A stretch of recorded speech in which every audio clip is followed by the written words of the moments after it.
I'd like to do a quick video on repairing my wizard rocket.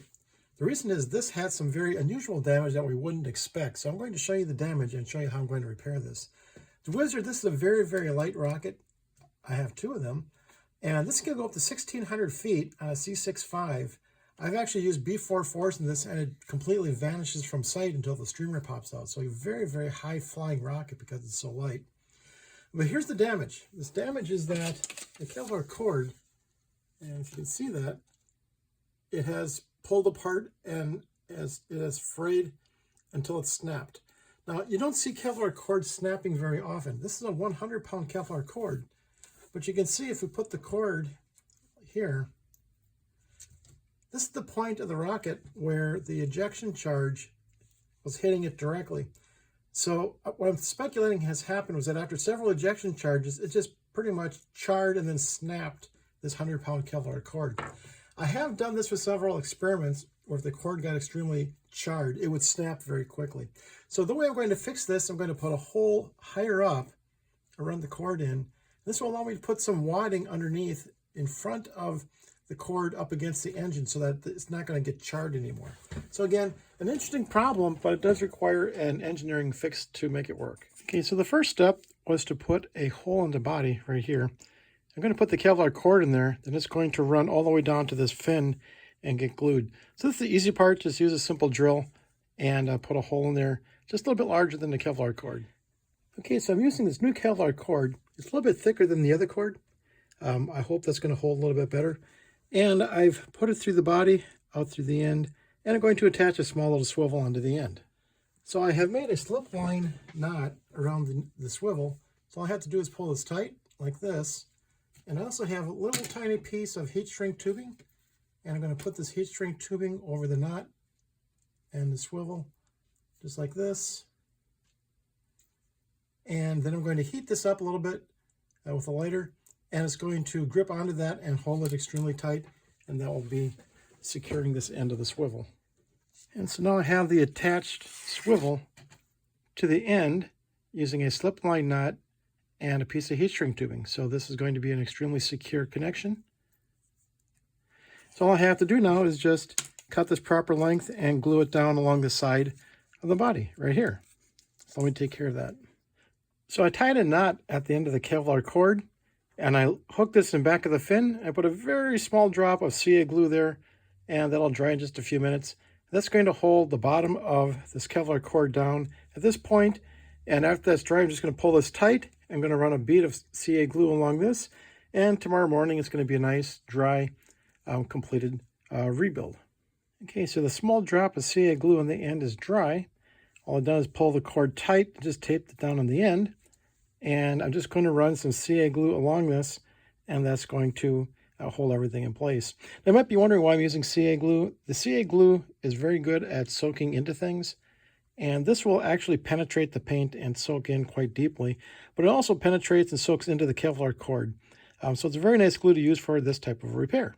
So let me go ahead and put the glue on here, all the way along here, a nice even coat. And then by tomorrow morning, it's going to be all dry. Okay, I don't know if this is visible on camera, but you can see I have a nice little bead of CA glue running all the way along this cord now. So this cord is glued all the way down, a little knot on the end of the fin down here. And there's glue all the way along here and to here. So this will go ahead and dry. So let me go ahead and fix the recovery cord on the nose cone. I'm going to take the old cord off and just put a new cord on with a new streamer. So the glue is dry on this. See, again, I have a knot on the end. I glue this down all the way along the fin and the body. Again, what's nice about this is that the cord goes in at this point, but the rocket engine ends right about here. So I can now put some wadding inside of the body tube before it gets to the Kevlar cord. That way it's not going to be burning through the Kevlar cord anymore. Again, this whole repair is based on the fact that the Kevlar cord, when it rests across the engine, can char, burn, and then pull apart and snap. And you can see this is a very strong connection on here. So now I'm just going to make this look a little bit better. So the simple fix is that this is a dark blue body. So I'm just going to put some black marker along this. And it's not going to be very easy to see once you're stepped back from the launch pad. But again, it's just a quick fix to get this I covered up just a little bit. I could dig out some blue paint, but this is a very quick solution. And again, this rocket's been repaired so many times, it's really not going to matter that much. But it's now flyable, and I can go ahead and put this on launch pad and get it up in the air in a couple of months. The other thing is that I also have completed the nose cone. As you can see, I put a lot of wraps, I should say, of this cord, and it's got the toothpick in here and a lot of glue just to make sure this is strong. So the only thing left to do now is to attach the cord, attach the streamer, and I'll be ready to fly. And for streamers on the small rockets, I like to attach the cord with a slip line knot. Just pull this tight now, like that, and a little piece of heat shrink on the cord, and just put this over the knot, goes over the swivel, and just heat that up, and I have a permanent attachment. This heat shrink is incredibly strong stuff. The nice thing about it is that it grips onto the metal eyelet, whereas if I just use CA glue, the glue will not grip onto the metal. Okay, so this is all done now. Again, this heat shrink on this allows the body to spin and the cord to spin separately so it doesn't get tangled up. For the streamer, and I've covered this before, I cut a sip straw, so that it's the width of the streamer. I'm going to attach this right below the nose cone. That way it won't slide around. So I don't have a Kevlar felt blanket in this. There's just not enough space. I could squeeze one in. I've done it before, but I find that it's easier to use a little bit longer streamer length and just attach this directly to the Kevlar cord on this particular type of rocket size. So I tied a knot onto the sip straw, I think they're called. The sip stick possibly has a brand name. But this uses a double overhand knot. And what's nice about this knot is that it lies flat, and the harder that you pull on it, the tighter it actually gets. So once this is taped down, it's impossible to tear apart. You see it twist a little bit to the side, but that's just because my knot's a little bit off. There it is. Okay, so now you can see that no matter how hard I pull on this, this knot is not going to move. It just gets tighter.